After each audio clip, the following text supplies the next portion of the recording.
Market లో invest చేసి మీ డబ్బులు డబుల్ చేసుకోవాలనుకుంటున్నారా? విజయవాడలో జరిగే సుందరరామిరెడ్డి గారి లైవ్ సెమినార్ కి అటెండ్ అవ్వండి. Hello viewers, welcome back to our channel. ప్రస్తుతం మనతో పాటు ఉన్నారు స్టాక్ మార్కెట్ అనలిస్ట్ సుందరరామిరెడ్డి గారు. నమస్తే సార్. నమస్తే మ్యామ్. సార్, బంగారం చూసుకుంటే ఆల్ టైమ్ హైలో దూసుకుని వెళ్ళిపోతుంది. వెండి కూడా ఏం కాదు, క్రాస్ చేసే వెళ్ళింది అనుకోవచ్చు. అంటే ఇన్వెస్టర్స్ అందరూ కూడా ఇప్పుడు బంగారం పైన ఇన్వెస్ట్మెంట్ చేయడానికి రెడీగా ఉన్నారు. ఎందుకు ఇంత హైలో వెళ్తుంది అంటారు? ఇది అంటే చూసుకుంటే 1,00,000 దాటే దిశగా కూడా వెళ్ళవచ్చు అంటారా? ఒకసారి సో బేసికల్గా ఎవ్రీ ఇయర్ యావరేజ్ మీద ఒక 10,000 పెరుగుద్దండి పర్ 10 గ్రామ్స్కి. అది మామూలు విషయం, లాస్ట్ 4-5 years నుంచి వస్తున్నాం. సో బేసికల్గా ఈ సంవత్సరం అవును జాక్పాట్ అండి గోల్డ్ ఇన్వెస్ట్ చేసిన వాళ్ళు. ఇంటర్నేషనల్ లెవెల్లో అయితే 40% దాకా వచ్చింది. ఇండియాలో కూడా ఈవెన్ 27% దాకా వచ్చింది యావరేజ్ మీద గోల్డ్ మీద. One of the best year అనమాట గోల్డ్కి అయితే లాస్ట్ 4-5 yearsలో చూసుకుంటే కనుక. డెఫినెట్గా ఈ ఈక్విటీలో ఉన్న వాలటైలిటీని మనం యావరేజ్ అంటే తగ్గించుకోవాలి అనుకుంటే కనుక గోల్డ్ ద్వారా దాన్ని బ్యాలెన్స్ చేసుకోవటం బెటర్ అనమాట. అందుకని మల్టీ అసెట్స్ ఉంటే ఈక్విటీలో ఉన్న వాలటిలిటీ బ్యాలెన్స్కి బాగుంటుంది అనమాట. ఈ టైంలో మనం అది క్లియర్గా ఇప్పుడు కనపడుతుంది. లాస్ట్ 2-3 months నుంచి ఈక్విటీ ఎప్పుడైతే బాగా డౌన్ అవుతుందో, గోల్డ్ అయితే ఎప్పుడైతే ముందు పడటం స్టార్ట్ అవుతుందో, రెండు బ్యాలెన్స్ అయిపోయి డౌన్ ట్రెండ్ రిస్క్ బాగా తగ్గిందనమాట. అందుకని ఈ సంవత్సరం మల్టీ అసెట్స్ మ్యూచువల్ ఫండ్స్ అన్ని కూడా యావరేజ్ మీద ఒక 17-18% దాకా ఇచ్చింది అనమాట. మొత్తానికి గోల్డ్ లాస్ట్ కపుల్ ఆఫ్ ఇయర్స్తో పోల్చుకుంటే this year is the best one అనమాట. బహుశా గోల్డ్ సిల్వర్కి సంథింగ్ దినో అనమాట. ఏదో నెక్స్ట్ 1 yearలో వచ్చే వాలటిలిటీ కావచ్చు, లేదా అన్ప్రెడిక్టబుల్ థింగ్స్ ఏదో జరగబోతున్నది గుర్తు అనమాట. ఇది ఇంత ఫాస్ట్గా మూవ్ అవడానికి మొత్తానికి మనం హిస్టారికల్ డేటా చెక్ చేసుకుంటే కనుక 3rd బిగ్గెస్ట్ బుల్ మార్కెట్లో ఉన్నాం. ఇప్పుడు మీరు కనుక మన గ్రాఫ్ చూసామనుకోండి, ఈ బుల్ మార్కెట్ స్టార్ట్ అయ్యింది 2017లో అండి. అప్పుడు ఒక్కసారిగా 2400% పెరిగింది. అప్పుడు దాకా గోల్డ్ సైలెంట్గా కామ్గా సైడ్వేలో ఉండే గోల్డ్కి అంతా సడన్గా లైవ్ వచ్చి దానికి పెరగడం స్టార్ట్ అయింది బాగా. అంటే ఎక్కువ మంది ఇన్వెస్టర్స్ గోల్డ్ ఇన్వెస్ట్ చేయడం బీన్ చేసింది 1970. అప్పుడు పరిగెత్తిన గోల్డ్ 2400% పెరిగిందండి విత్ ఇన్ డెకేడ్లో. తర్వాత మళ్ళీ రెస్ట్ తీసుకుంది. మళ్ళీ రీసెంట్గా అమెరికన్ రిసెషన్ అప్పుడు 2008 అప్పుడు మళ్ళీ బీన్ అయింది. మళ్ళీ 3rd బిగ్ వేవ్ ఇప్పుడు స్టార్ట్ అయింది, 2024లో స్టార్ట్ అయింది. అందుకని మన 3rd బిగ్గెస్ట్ బుల్ మార్కెట్లో ఉన్న గోల్డ్ డెఫినెట్గా ముందు రోజుల్లో ఇంకా ముందు పోద్ది. మీరు అన్నట్టు 1 lakh ఈ సంవత్సరం రావచ్చేమో కానీ నెక్స్ట్ ఇయర్ అయితే పక్కా. అంటే ఇంటర్నేషనల్ పరంగా చూసుకుంటే ట్రంప్ ఎఫెక్ట్ కూడా ఉంది అని చెప్పుకోవచ్చు. ఒకటానికి కాదు, బేసికల్గా ఏంటంటే ఈక్విటీలో అన్సర్టనిటీ వస్తే గోల్డ్ డిమాండ్ వస్తుంది.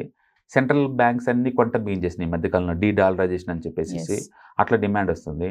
అంటే ట్రెడిషనల్గా ఇండియా కానీ చైనా కానీ గోల్డ్ ఇన్వెస్ట్ చేయడం అనేది మామూలు విషయమే, వాళ్ళ వల్ల వస్తుంది అంతకంత. అట్లా అన్ని వాటి వల్ల ఈ డిమాండ్ క్రియేట్ అవుతుంది అనమాట. బేసికల్గా మిగతా అసెట్స్లో ఎప్పుడైనా అన్సర్టనిటీ వచ్చిన ప్రతిసారి కూడా బై డిఫాల్ట్ గోల్డ్ భూమి వస్తుంది. బట్ ఈసారి ఏంటంటే 10 years బేస్ బ్రేక్అవుట్ అయిందనమాట లాస్ట్ ఇయర్. అందుకని ట్రెండ్ కంటిన్యూ అయ్యే ఛాన్స్ ఎక్కువ ఉంది. సో మనం 3rd బుల్ మార్కెట్లో ఉన్నాం. ఫస్ట్ బుల్ మార్కెట్ అప్పుడు 2400% వచ్చింది.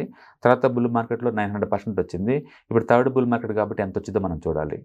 అండ్ ఇండియాలో ఉన్న అడ్వాంటేజ్ ఏంటంటే ఇండియాలో మల్టీ అసెట్స్ అంటే రియల్ ఎస్టేట్ నెక్స్ట్ గోల్డే. అందుకని ప్రతి ఒక్కరు బెనిఫిట్ పొందుతారు అన్నమాట ఎంతో కొంత. ఉన్న అసెట్స్ ఇండియాలో ఉన్న గోల్డ్ వాల్యుయేషన్ ఒకసారిగా 27% పెరిగింది అంటే ఎంత పెద్ద వెల్త్ క్రియేషన్ ఊహించండి. ఇప్పుడు గోల్డ్ పరంగా ఇన్వెస్ట్మెంట్ చూసుకుంటే సార్, ఇప్పుడు సిల్వర్ కూడా అలానే ఉంది కాబట్టి 98,000 దాటేసింది కాబట్టి సిల్వర్కి ఇన్వెస్ట్మెంట్ పరంగా చూసుకుంటే సార్ మరి ఈ రెండు కూడా అండి, రెండు ఇండస్ట్రీ అంటే సిల్వర్ ఇంకా ఇండస్ట్రియల్ యూటిలిటీ ఎక్కువ ఉంటుంది. ఇంకా గోల్డ్తో పోల్చుకుంటే అది కొంచెం స్లోగా ఉంది, కానీ యాక్చువల్గా సిల్వరే ఎక్కువ పర్ఫామ్ చేయాలి. మొత్తానికి ఈ రెండు మెటల్స్ కూడా ముందు రోజుల్లో ఇంకా ఎక్కువ పర్ఫామ్ చేసే ఛాన్స్ ఎక్కువ ఉంది. ఈక్విటీ ఎంత అన్సర్టనిటీకి గురైతే ఇవి అంత ఎక్కువ పర్ఫార్మెన్స్ చేసే ఛాన్స్ ఉంది. సో నార్మల్గా అయితే ఇయర్లీ యావరేజ్ ఎక్స్పెక్టేషన్ 10-12% పెట్టుకోవచ్చు, కానీ బట్ 24 మాత్రం one of the luckiest year for the gold ఇన్వెస్టర్స్కి. ఎందుకంటే 27%. సిల్వర్ ఎందుకు సార్ ఇంతగానంగా పెరుగుతుందంటే రీజన్స్ ఏముండొచ్చు అంటే బేసికల్గా ఇండస్ట్రీ చాలా ఎక్కువ, ఎలక్ట్రికల్ వెహికల్స్లో అట్లా చాలా వాటిలో వాడతారు. ముందు ఈ ఆర్టిఫిషియల్ ఇంటెలిజెన్స్ అని ఎలక్ట్రికల్ వెహికల్స్ వాటికి ఎక్కువ యూసేజ్ ఉంటుంది కాబట్టి వాటిలో ఈ కండక్టర్స్ వాటికి బాగా వాడతారు సిల్వర్. రెండోది మైనింగ్ యాక్టివిటీ బాగా తగ్గి సెకండరీ మార్కెట్లో ఉన్న సిల్వర్ గోల్డ్కి డిమాండ్ ఎక్కువ అవుతుంది అనమాట. అట్లా ఓవరాల్గా ఇది బాగా ముందుకెళ్తుంది. కమింగ్ టు ఇంకా బడ్జెట్ కూడా రిలీజ్ అవుతుంది, తర్వాత గోల్డ్ ప్రైస్ ఎలా ఉండకపోవచ్చు అంటే 1,00,000 వరకు వెళ్ళిపోతుంది అని అంటే ఏం చెప్తారు? 1 yearలో 1,00,000 అని అనుకోవట్లేదు, కానీ అట్లీస్ట్ 2 years పట్టింది. మనం హిస్టారికల్ రిఫరెన్స్ మనం చూసుకుంటే ఎవ్రీ ఇయర్ యావరేజ్ మీద 10 గ్రామ్ గోల్డ్ వచ్చేకల్లా నీకు ఒక 10,000 దాకా పెరుగుతుంది బై డిఫాల్ట్. లాస్ట్ ఇయర్ మనం చూసాం 77,000 లాస్ట్ డిసెంబర్లో. ఇప్పుడు మనం ఆల్రెడీ 83లోకి వచ్చేసాం. బహుశా ఈ రెండింగ్కి 90 దాకా రావచ్చు ఈ రెండింగ్కి. ఆ నెక్స్ట్ ఇయర్లో మీరు అన్నట్టు ₹1,00,000 చేరొచ్చు. మామూలుగా చూసుకుంటే చైనా తర్వాత గోల్డ్ వినియోగంలో మనదే సెకండ్ ప్లేస్ అంటే కదా. డెఫినెట్గా ఇట్లా ట్రెడిషనల్గా ఇండియాలో గోల్డ్ అంటే పిచ్చి అండి. అది గోల్డ్ గురించి మాట్లాడుకున్నా, గోల్డ్ టచ్ చేసిన, గోల్డ్ మెడలో వేసుకున్నా అది సైకలాజికల్ సాటిస్ఫాక్షన్ అనమాట. అందుకని ఇండియా సంబంధించి ఎసెట్ అంటే రియల్ ఎస్టేట్ తర్వాత నెక్స్ట్ గోల్డే. రియల్ ఎస్టేట్లో 51% ఇన్వెస్ట్ చేస్తారు ఇండియాలో. అంటే ప్రతి ఒక్కళ్ళు కనీసం ఒక సొంత ఇల్లు ఉండాలని కలనమాట. ఒక ఇల్లు ఉండాలి, ఒక రెంట్కి ఇచ్చి ఇంకొక ఇల్లు ఉండాలి అని కోరికలు అనమాట. ఇట్లా ఎక్కువ మీద రియల్ ఎస్టేట్ పెడతారు. అండ్ నెక్స్ట్ గోల్డ్ పెడతారు. అందుకని ఈ గోల్డ్ ర్యాలీ వల్ల ఎక్కువ బెనిఫిట్ ఉంది ప్రపంచవ్యాప్తంగా అంటే మాత్రం డెఫినెట్గా ఇండియన్సే ఉంటారు.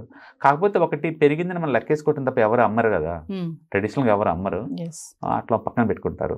దీనివల్ల ఏంటంటే సెకండరీ మార్కెట్లో గోల్డ్ ఎక్కువ వస్తుంది. ఇప్పుడు డబ్బు అవసరంగా అందరూ వస్తుంటారు. ఏదో గోల్డ్ కూడా సీరియస్గా ఒక ఎసెట్కి కన్సిడర్ చేసే టైం వచ్చేసింది అనమాట. ఈక్విటీలో వాలటిలిటీ వల్ల కావచ్చు, లేకపోతే రిటర్న్స్ వైజ్ పరంగా కావచ్చు, లేదా రిస్క్ డైవర్సిఫై చేద్దాం అన్నట్టు కావచ్చు. మొత్తానికి అయితే గోల్డ్ కూడా ముందు రోజుల్లో డిమాండ్ క్రియేట్ అయ్యే ఛాన్స్ ఎక్కువ ఉంది. ముందు ఇప్పుడు ముహూర్తాలు కూడా ఉన్నాయని, పెళ్లిళ్ళ సీజన్ ఒకటి వస్తుంది, అన్ని ఒకదాని కూడా అన్ని ఎఫెక్ట్ కూడా బాగానే పడుతుంది. డెఫినెట్గా యాడ్ అవుతుంది. కాకపోతే మనం గోల్డ్ రేట్ల వరకు లోకల్ ఈవెంట్గా మనం చూడలేము, అది ఇంటర్నేషనల్గా అనమాట. వరల్డ్ వైడ్గా అన్ని చోట్ల పెరుగుతుంది. ఇప్పుడు అన్ని కరెన్సీలో అంటే నువ్వు డాలర్లో పెట్టినా, కెనడియన్ డాలర్లో పెట్టినా, అమెరికన్ డాలర్లో పెట్టినా, ఇండియాలో ఇండియన్ రూపీలో పెట్టినా, చైనీస్ ఎన్లో పెట్టినా, ఎలా పెట్టినా సరే గోల్డ్ ఆల్ టైమ్ హైలో ఉంది. దాని మీనింగ్ ఏంటంటే అన్ని కంట్రీ వాళ్ళకి గోల్డ్ ఎక్స్పెన్సివ్ అవుతుంది అనమాట. అంటే ఇండియాలో ఇంకా తక్కువ రిటర్న్స్ వచ్చినాయి, కానీ అబ్రాడ్లో అయితే 35 to 40% నాకు వచ్చింది 1 yearలో. దట్ ఈస్ రీసెంట్ ఇయర్స్లో మనం ఎప్పుడు చూడలే గోల్డ్ అంత రిటర్న్స్. అండ్ ఎవ్రీబడి సర్ప్రైజ్ అనమాట, ఇంతగా ఏమవుతుంది దీంట్లో అని. ఈ పాయింట్ ఆఫ్ టైంలో కూడా గోల్డ్ ఆల్ టైమ్ హైలో నిలబడుతుంది అంటే, ఎందుకంటే వరల్డ్ మార్కెట్స్ అన్ని ఎక్సెప్ట్ ఇండియా అన్ని ఆల్ టైమ్ హై దగ్గరలో ఉన్నాయి. ఈక్విటీ ఆల్ టైమ్ హైలో ఉంది, బిట్ కాయిన్ ఆల్ టైమ్ హైలో ఉంది, గోల్డ్ ఆల్ టైమ్ హైలో ఉంది, అన్నీ ఆల్ టైమ్ హైలో ఉన్నాయి. ఇట్స్ వెరీ సర్ప్రైజ్ అనమాట. యాక్చువల్గా ఇవన్నీ ఇన్వెస్టర్లు ప్రపోర్షన్ ఉంటాయి, ఒక ఎసెట్కి ఇంకో ఎసెట్. బట్ ఈసారి గోల్డ్ చాలా స్ట్రాంగ్గా నిలబడింది. బహుశా ఒక డెకేడ్ చార్ట్స్ బ్రేక్అవుట్ అవటం వల్ల అనుకుంటా. రెండోది సెంట్రల్ బ్యాంక్స్ బాగా కొంటున్నాయి. Thank you. హాయ్, మొట్టమొదటిసారిగా మన విజయవాడలో క్లాస్ రూమ్ ట్రైనింగ్ అండి, 1 day క్లాస్ రూమ్ ఎన్విరాన్మెంట్లో ఆఫ్లైన్ వెబినార్ జరగబోతుంది. అండ్ ఇంట్రెస్ట్ ఉన్న పార్టిసిపెంట్స్ ఈ కింద స్క్రోల్ అవుతున్న నెంబర్కి రింగ్ చేసుకొని సీట్ బుక్ చేసుకోండి. దీంట్లో ETFs, index funds and mutual funds మీద completely and hand holding experience మీకు ప్రొవైడ్ చేయబడుతుంది. దీని ద్వారా ఏంటంటే మనం ఎసెట్స్ని స్టాక్ మార్కెట్లో ఎలా మేనేజ్ చేసుకోవాలి, ఎలా గ్రో చేసుకోవాలి, ఎలా ప్రొటెక్ట్ చేసుకోవాలో అంటే ప్రాక్టికల్గా నేర్చుకుంటారు. అండ్ ఇప్పటి వరకు మనం ఆన్లైన్లోనే మీరు అటెండ్ అవుతున్నారు. ఇక నుంచి మీరు మన విజయవాడ సిటీలోనే అండ్ లైవ్లో క్లాస్ రూమ్ ఎన్విరాన్మెంట్లో నేర్చుకునే ఛాన్స్ దొరుకుతుంది. కాబట్టి ఇంట్రెస్ట్ ఉన్న పార్టిసిపెంట్స్ కింద స్క్రోల్ అవుతున్న నెంబర్కి పింగ్ చేసి సీటు రిజర్వ్ చేసుకోండి. Thank you.